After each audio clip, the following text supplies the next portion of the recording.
ನಮಸ್ತೆ, ಹೇಗಿದ್ದೀರಾ ಎಲ್ರು?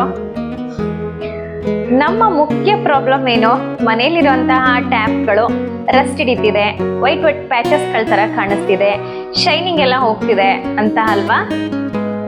ನಾನು ಮನೆಯಲ್ಲಿರುವಂತಹ ಕೆಲವು ವಸ್ತುಗಳನ್ನ ಬಳಸ್ಬಿಟ್ಟು ಟ್ಯಾಪ್ಗಳೆಲ್ಲ ಫಳಫಳ ಅನ್ನೋ ಹಾಗೆ ಅದ್ರ ಮೇಲಿರೋ ಗಲೀಜೆಲ್ಲ ಈಸಿಯಾಗಿ ಹೋಗೋದಕ್ಕೆ ಮನೆಯಲ್ಲೇ ಕೆಲವು ರೆಮಿಡಿನ ನಾನು ಅದಕ್ಕೆ ಮಾಡ್ತೀನಿ. ಅದಕ್ಕೆ ಬೇಕಾಗಿರೋ ಕೆಲವು ವಸ್ತುಗಳು ನಾನು ನಿಮ್ ಜೊತೆ ಶೇರ್ ಮಾಡ್ತಿದ್ದೀನಿ. ಇವತ್ತು ಟ್ಯಾಪ್ಗಳನ್ನ ಹೇಗೆ ಕ್ಲೀನ್ ಮಾಡೋದು ಅಂತ ಕೂಡ ನಿಮಗೆ ತೋರಿಸ್ತಿದ್ದೀನಿ. ಅದಕ್ಕೆ ಬೇಕಾಗಿರೋದು ನೋಡಿ, ಒಂದು ಸ್ಪ್ರೇ ಮಾಡ್ಕೊಳ್ಳೋದಕ್ಕೆ ಒಂದು ಬಾಟಲು ವಿನೆಗರು, ಒಂದು ಅರ್ಧ ಹೋಳಷ್ಟು ನಿಂಬೆ ಹಣ್ಣು, ಒಂದ್ ಸ್ವಲ್ಪ ಅಡುಗೆ ಸೋಡಾ, ಕಾಟನ್ನು, ಒಂದು ಸ್ಯಾಶೆಯಷ್ಟು ಶಾಂಪು ಅಥವಾ ಯಾವ್ದಾದ್ರೂ ಶಾಂಪು, ನಾನು ಇದೊಂದು ಸ್ಯಾಶೆನ ತಗೊಂಡಿದ್ದೀನಿ. ಒಂದು ಸಾಫ್ಟ್ ಬ್ರಷ್, ಈ ಕಡೆ ಉಜ್ಜೋ ಹಾಗಿಲ್ಲ, ಸಾಫ್ಟ್ ಇರುತ್ತಲ್ಲ ಹೀಗೆ. ಒಂದು ಟವಲ್ಲು, ಸಾಫ್ಟ್ ಟವಲ್ಲು, ಲಾಸ್ಟ್ಗೆ ಕೊಬ್ಬರಿ ಎಣ್ಣೆ. ಇಷ್ಟು ವಸ್ತುಗಳಲ್ಲಿ ಈಸಿಯಾಗಿ ಟ್ಯಾಪ್ ಅಲ್ಲಿರುವಂತಹ ಕಲೆಗಳನ್ನ ತೆಗಿಬಹುದು, ಹೊಸದ್ರಾಗೆ ಕಾಣುವಂತೆಯೂ ಕೂಡ ಮಾಡ್ಬೋದು. ಬನ್ನಿ ಹೇಗೆ ಅಂತ ನಿಮಗೆ ನಾನು ತೋರಿಸ್ಕೊಡ್ತೀನಿ. ನಲ್ಲಿಗಳನ್ನ ಕ್ಲೀನ್ ಮಾಡೋಕ್ಕೆ ಒಂದು ಸ್ಪ್ರೇ ಬಾಟಲ್ಗೆ ಸ್ವಲ್ಪ ನೀರನ್ನ ತಗೊಂಡೆ.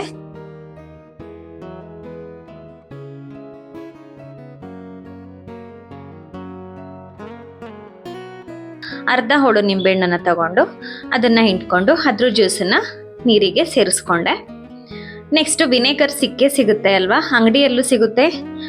ವಿನೆಗರ್ ಅನ್ನು ಕೂಡ ತಂದಿಟ್ಕೊಂಡ್ರೆ ತುಂಬಾನೇ ಹೋಮ್ ರೆಮಿಡೀಸ್ಗಳನ್ನ ಮಾಡಬಹುದು, ವಸ್ತುಗಳನ್ನ ಕ್ಲೀನಾಗಿ ಇಟ್ಕೊಳ್ಳೋಕ್ಕೆ ಹೆಲ್ಪ್ ಆಗುತ್ತೆ. ಇದು ಅಡುಗೆ ಸೋಡಾ ಕೂಡ ಮನೇಲೇ ಇರುತ್ತೆ ಅಲ್ವಾ, ಅದನ್ನು ಸ್ವಲ್ಪ 1 ಟೇಬಲ್ ಸ್ಪೂನ್ ಅಷ್ಟನ್ನ ನಾನು ಸೇರಿಸ್ಕೊಂಡೆ. ನಿಮ್ಮ ಮನೆಯಲ್ಲಿ ಜಾಸ್ತಿ ನಲ್ಲಿಗಳಿದ್ರೆ ಕ್ವಾಂಟಿಟಿಯನ್ನ ಜಾಸ್ತಿ ತಗೊಳ್ಳಿ. ನಾನಿಲ್ಲಿ ನಿಮಗೆ ಒಂದು ನಲ್ಲಿಯನ್ನಷ್ಟೇ, ಒಂದು ಬಾತ್ರೂಮಿನ ನಲ್ಲಿಯನ್ನ ಕ್ಲೀನ್ ಮಾಡಿ ತೋರಿಸ್ತಿದ್ದೀನಿ. ಅದಕ್ಕೆ ನನಗೆ ಇಷ್ಟು ಸಾಕು. ಸ್ವಲ್ಪ ಶಾಂಪೂನ ಹಾಕೊತಿದ್ದೀನಿ. ಇದು ಡವ್ ಶಾಂಪೂ. ಮನೇಲಿ ನೀವು ಯಾವ ಶಾಂಪೂನ ಯೂಸ್ ಮಾಡ್ತೀರಾ, ಕ್ಲಿನಿಕ್ ಪ್ಲಸ್ ಆಗ್ಬೋದು, ಸನ್ಸಿಲ್ಕು, ಯಾವುದೇ ಇದ್ರೂ ನಡೆಯುತ್ತೆ. ಸ್ವಲ್ಪ ಶಾಂಪೂನ ಆ್ಯಡ್ ಮಾಡ್ಕೊಂಡ್ರೆ ಸಾಕು. ಈಗ ವಿನೆಗರ್ನ ಹಾಕೊಳ್ಳೋದು. ವಿನೆಗರ್ನ ಸ್ವಲ್ಪ ಜಾಸ್ತಿನೇ ಹಾಕೊಳ್ಳಿ, ಇದರಿಂದನೇ ಶೈನಿಂಗ್ ಬರೋದು, ಅದ್ರ ಮೇಲಿರುವಂತಹ ಮಾರ್ಕ್ಸ್ ಎಲ್ಲ ಈಸಿಯಾಗಿ ಹೋಗುತ್ತೆ. ಇಷ್ಟೇ ಬೇಕಾಗಿರೋದು. ನಿಂಬೆಹಣ್ಣು, ಅಡುಗೆ ಸೋಡಾ, ವಿನೆಗರು, ಸ್ವಲ್ಪ ಶಾಂಪು, ನೀರು, ಇಷ್ಟನ್ನ ಹಾಕೊಂಡು ಚೆನ್ನಾಗಿ ಶೇಕ್ ಮಾಡ್ಕೊಬೇಕು. ಶೇಕ್ ಮಾಡ್ಕೊಂಡಾಗ ನೋಡಿ ದ್ರಾವಣ ರೆಡಿ ಆಯಿತು. ಈ ಮಿಶ್ರಣವನ್ನ ನಲ್ಲಿಗಳ ಮೇಲೆಲ್ಲ ಸ್ಪ್ರೇ ಮಾಡಿಕೊಂಡು ಹೇಗೆ ವಾಶ್ ಮಾಡೋದು, ಈಸಿ ಮೆಥಡು, ಎಲ್ಲರೂ ಮನೆಯಲ್ಲೇ ಮಾಡ್ಬೋದು. ತಿಂಗಳಿಗೆ ಒಂದ್ಸಲನಾದರೂ ಈ ಥರ ಟ್ಯಾಪ್ಗಳನ್ನು ಕ್ಲೀನ್ ಮಾಡ್ಕೊತಾ ಹೋದರೆ ಫ್ರೆಶ್ ಆಗಿರುತ್ತೆ, ಗಲೀಜೆಲ್ಲ ಕಾಣಿಸೋದಿಲ್ಲ. ಈಗ ಎಲ್ಲ ಶೇಕ್ ಮಾಡಿಕೊಂಡು ರೆಡಿ ಆಗಿದೆ. ಅದನ್ನು ಹೀಗೆ ಎಲ್ಲ ಕಡೆ ಸ್ಪ್ರೇ ಮಾಡ್ಕೊಬೇಕು. ಎಲ್ಲ ಕಡೆ ಸ್ಪ್ರೇ ಮಾಡಿ ಒಂದು 10 ನಿಮಿಷ ಬಿಟ್ಟಾದ್ಮೇಲೆ ನೋಡಿ, ಈಗ ಈ ಥರ ಸಾಫ್ಟ್ ಬ್ರಷ್ನ ತಗೊಬೇಕು. ರಫ್ ಸೈಡಲ್ಲಿ ಉಜ್ಜಬಾರ್ದು, ಸಾಫ್ಟ್ ಆಗಿ ಸ್ಪಂಜ್ ಥರ ಇರುತ್ತಲ್ವಾ, ಆ ಕಡೆ ಎಲ್ಲ ಕಡೆ ಚೆನ್ನಾಗಿ ರಬ್ ಮಾಡಬೇಕು. ಜಾಸ್ತಿ ಉಜ್ಜಿದ್ರೆ, ರಫ್ ಇರೋ ಕಡೆ ಉಜ್ಜಿದ್ರೆ ಅದ್ರ ಮೇಲಿರುವಂತಹ ಸ್ಟೀಲ್ ಕೋಟೆಡ್ ಎಲ್ಲ ಹೋಗಿ ಚೆನ್ನಾಗಿ ಕಾಣಿಸೋದಿಲ್ಲ. ಹಾಗಾಗಿ ಸಾಫ್ಟ್ ಇರೋ ಕಡೆನೆ ಚೆನ್ನಾಗಿ ಉಜ್ಕೊಳ್ಳಿ. ಉಜ್ಕೊಂಡ ಆದ್ಮೇಲೆ ಈ ಥರ ಸಾಫ್ಟ್ ಟವಲಿಂದ ಅಥವಾ ಸಾಫ್ಟ್ ಯಾವ್ದಾದ್ರು ಒಂದು ಕ್ಲಾತ್ ಇದ್ರೆ ಎಲ್ಲನೂ ಚೆನ್ನಾಗಿ ಒರೆಸ್ಕೊಂಡ್ರೆ ನೋಡಿ ಇವಾಗ ಎಷ್ಟು ಕ್ಲೀನ್ ಆಯಿತು. ಅದ್ರ ಮೇಲೆ ಸ್ವಲ್ಪ ಕೊಬ್ಬರಿ ಎಣ್ಣೆನ ಅಪ್ಲೈ ಮಾಡೋದು. ಮನೆಯಲ್ಲೇ ನೀವು ಯಾವ ಕೊಬ್ಬರಿ ಎಣ್ಣೆ ತಲೆಗೆ ಯೂಸ್ ಮಾಡ್ತೀರಾ ಅಥವಾ ಅಡುಗೆಗೆ ಯೂಸ್ ಮಾಡ್ತೀರಾ, ಆ ಎಣ್ಣೆನ ಎಲ್ಲ ಕಡೆ ಮೇಲೆ ಅಲ್ಲಿ ಸಂಧಿಗಳೆಲ್ಲ ಇರುತ್ತೆ, ಎಲ್ಲ ಕಡೆನೂ ಈ ಥರ ಹಚ್ಚಿದ್ರೆ ಒಂದು 4-5 ದಿನ ಅದ್ರ ಮೇಲೆ ನೀರು ನಿಲ್ಲೋದಿಲ್ಲ. ಅದು ಜಿಡ್ಡಿನ ಅಂಶ ಅಲ್ವಾ, ನೀರೆಲ್ಲ ಕೆಳಗೆ ಇಳ್ದೋಗುತ್ತೆ. ಹೀಗೆ ಕೊಬ್ಬರಿ ಎಣ್ಣೆನ ಹಚ್ಚಿ ಬಿಡೋದ್ರಿಂದ ಫಳಫಳ ಅಂತನೂ ಹೊಳೆಯುತ್ತೆ, ಹೊಸದ್ರಾಗಿ ನಲ್ಲಿಗಳು ಕೂಡ ಕಾಣಿಸುತ್ತೆ. ನೋಡಿ ಮೊದಲು ಹೇಗಿತ್ತು ಅನ್ನೋ ಫೋಟೋನ ನಾನು ಹಾಕಿದ್ದೀನಿ. ಕ್ಲೀನ್ ಮಾಡೋಕ್ಕಿಂತ ಮುಂಚೆ ಹೇಗಿತ್ತು, ಕ್ಲೀನ್ ಮಾಡಿದ್ಮೇಲೆ ಹೇಗಾಗಿದೆ, ಎಷ್ಟು ಶೈನಿಯಾಗಿ ಹೊಸದ್ರ ಥರ ಕಾಣ್ತಿದೆ ಅಲ್ವಾ ಟ್ಯಾಪು. ನೀವು ಕೂಡ ಮನೆಯಲ್ಲಿ ಈ ರೆಮಿಡಿಯನ್ನ ಟ್ರೈ ಮಾಡಿ, ಖಂಡಿತ ರಿಸಲ್ಟ್ ಸಿಗುತ್ತೆ. ಎಷ್ಟು ಹೊಸದ್ರಾಗಿ ಫ್ರೆಶ್ ಆಗಿ ಕಾಣಿಸುತ್ತೆ, ಮತ್ತೆ ಬಾಳಿಕೆ ಕೂಡ ಬರುತ್ತೆ. ಅದು ವೈಟ್ ಪ್ಯಾಚಸ್ ಎಲ್ಲ ಹಾಗೆ ಉಳ್ದು ಎಲ್ಲ ಹಾಗೆ ಮೇಲ್ಮೇಲೆ ಉಳ್ಕೊಂಡ್ರೆ ಬೇಗ ಟ್ಯಾಪ್ಗಳು ಹಾಳಾಗುತ್ತೆ, ಮತ್ತೆ ಹೊಸದ್ರಾಗಿ ಕಾಣೋದಿಲ್ಲ. ನೋಡಿ ಎಷ್ಟು ಚೆನ್ನಾಗಿರುತ್ತೆ.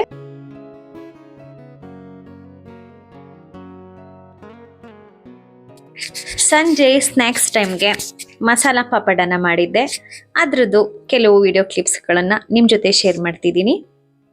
ಅಂಗಡಿಯಲ್ಲಿ ಸಿಗೋಂತಹ ಪಾಪಡನ್ನು ತಗೊಂಡು ಬಂದು ಸಂಜೆ ಅಥವಾ ಮಕ್ಕಳು ಮನೇಲಿದ್ದಾಗ ಏನಾದರೂ ಸ್ನ್ಯಾಕ್ಸ್ ಕೊಡು ಅಂತ ಕೇಳ್ತವೆ ಅಲ್ವಾ, ಆವಾಗ ಒಂದು 10 ನಿಮಿಷದಲ್ಲಿ ತುಂಬ ಬೇಗ ಇದನ್ನು ರೆಡಿ ಮಾಡಿ ಮಕ್ಳಿಗೆ ಕೊಡ್ಬೋದು. ಹೆಲ್ದಿ ಕೂಡ, ನಮಗೂ ಪ್ರಿಪೇರ್ ಮಾಡೋಕ್ಕೆ ಸ್ವಲ್ಪನೇ ಟೈಮ್ ಸಾಕು. ನಾನು ಮಸಾಲ ಪಾಪಡ್ಗೆ ಈರುಳ್ಳಿಯನ್ನು ಸಣ್ಣದಾಗಿ ಹೆಚ್ಕೊಳ್ತೀನಿ. ಈರುಳ್ಳಿ ಚಾಕುನಲ್ಲಿ ಅಷ್ಟು ಸಣ್ಣಕ್ಕೆ ಬರೋದಿಲ್ಲ ಅಂದ್ಬಿಟ್ಟು ಈ ಥರ ಸ್ಲೈಸರಲ್ಲಿ ಹೆಚ್ಕೊಂಡ್ರೆ ಇನ್ನು ಚಿಕ್ಕದಾಗಿ ಚೆನ್ನಾಗಿ ಕಟ್ಟಾಗುತ್ತೆ. ಮಕ್ಕಳಿಗೆ ತಿನ್ನೋಕ್ಕೆ ಹಿಂಸೆ ಅಂತ ಅನಿಸೋದಿಲ್ಲ. ಈರುಳ್ಳಿ, ಟೊಮೊಟೊ ಇದೇ ಥರ ಸಣ್ಣದಾಗಿ ಸ್ಲೈಸ್ ಮಾಡಿಕೊಂಡು ಪೀಸ್ ಮಾಡಿಕೊಂಡು ಅದಕ್ಕೆ ಸ್ವಲ್ಪ ಸಾಂಬಾರ್ ಸೊಪ್ಪನ್ನು ಕೂಡ ಎತ್ತಿಟ್ಕೊತೀನಿ. ತೆಂಗಿನಕಾಯಿ ತುರಿಯನ್ನು ಕೂಡ ಸೇರಿಸ್ಕೊತೀನಿ. ಈರುಳ್ಳಿ, ಟೊಮೊಟೊ, ಸಾಂಬಾರ್ ಸೊಪ್ಪು, ತೆಂಗಿನಕಾಯಿ, ಸ್ವಲ್ಪ ಉಪ್ಪು ಮತ್ತು ಸ್ವಲ್ಪ ಖಾರ ಪುಡಿ ಇಷ್ಟಿದ್ರೆ ಸಾಕು, ಮಸಾಲ ಪಾಪಡ್ ರೆಡಿ ಆಗುತ್ತೆ. ಅಂಗಡಿಯಲ್ಲಿ ಸ್ವಲ್ಪ ಚಿಕ್ಕದಾಗಿ ಸಿಗೋ ಹಪ್ಪಳಕ್ಕಿಂತ ದೊಡ್ಡ ಸೈಜಲ್ಲಿರುವಂಥ ಹಪ್ಪಳಗಳನ್ನು ತಂದರೆ ಚೆನ್ನಾಗಿ ಅದನ್ನು ಫ್ರೈ ಮಾಡಿ ಎಣ್ಣೆಯಲ್ಲಿ ರೋಸ್ಟ್ ಮಾಡಿ ಅದಕ್ಕೆ ಮಸಾಲೆನೆಲ್ಲ ಹಾಕ್ಕೊಟ್ರೆ ತಿನ್ನೋಕ್ಕೆ ಚೆನ್ನಾಗಿರುತ್ತೆ. ಸಣ್ಣ ಹಪ್ಪಳ ಇದ್ರೂ ಕೂಡ ಆಗುತ್ತೆ, ನೋ ಪ್ರಾಬ್ಲಮ್. ನೀವು ಕೂಡ ಈ ರೆಸಿಪಿಯನ್ನು ಮಾಡಿ ಮಕ್ಕಳಿಗೆ ಕೊಡಿ, ಖುಷಿಯಿಂದ ತಿಂತಾರೆ.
ಕಜ್ಜಾಯದಿಟ್ಟು ಮಾಡಿಟ್ಟು ತುಂಬ ದಿನ ಆಗಿತ್ತು.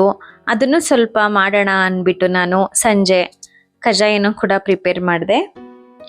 ಮೊದಲೇ ಕಜ್ಜಾಯದಿಟ್ಟನ್ನು ಮಾಡಿಟ್ಟು ಒಂದು 15 ದಿನ ಆದಮೇಲೆ ಚೆನ್ನಾಗಿರುತ್ತೆ, ನೆಂದ್ಕೊಂಡಂಗಾಗಿರುತ್ತೆ. ಕಜ್ಜಾಯ ತುಂಬ ಸಾಫ್ಟಾಗಿ ಕ್ರಿಸ್ಪಿಯಾಗಿ ಕೂಡ ಬರುತ್ತೆ. ಆ ಹಿಟ್ಟನ್ನು ಮಾಡಿಟ್ಕೊಂಡಿರೋಂಥದ್ದನ್ನು ನೋಡಿ, ಆಮೇಲೆ ಈಸಿನೇ ಅದನ್ನು ತಟ್ಕೊಂಡು ಫ್ರೈ ಮಾಡಿಕೊಂಡ್ರೆ ಕಜ್ಜಾಯ ರೆಡಿ. ಮಾಡಿ ಒಂದು ಬಾಕ್ಸಿಗೆ ಏನಾದ್ರು ಎತ್ತಿಟ್ರೆ ಬೇಜಾರಾದಾಗ ನಾವು ತಿನ್ಬೋದು, ಮಕ್ಕಳು ಕೂಡ ತಿಂತಾರೆ ಅಲ್ವಾ.